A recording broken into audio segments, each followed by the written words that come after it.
У россиян стало модно менять крипту через Абхазию. Никто об этом не говорит, а я скажу, перестаньте продавать свои банковские карты мошенникам. Сейчас большой объем черных денег проходит именно через Абхазию. Объясню почему.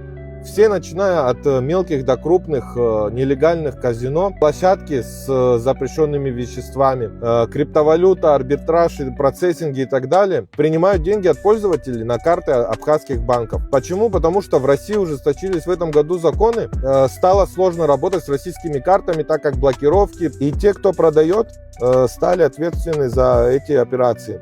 Вы продаете за 5-10 тысяч карту, через нее может проходить любые деньги. То есть, например, мошенники обманули кого-то, попросили скинуть их на вашу карту, потом вывели в криптовалюту, и все. То есть к ним следов никаких, а зато деньги на карту принимали на вашу. И так во всем остальном. Сейчас актуальная проблема с материнским капиталом, где женщины получали, вообще не думая о каких-либо последствиях. Машины оформляют, люди вывозят, потом получают штрафы за это. И здесь, поверьте мне, объем настолько большой, что в любом случае будут последствия. Поэтому не живите одним днем.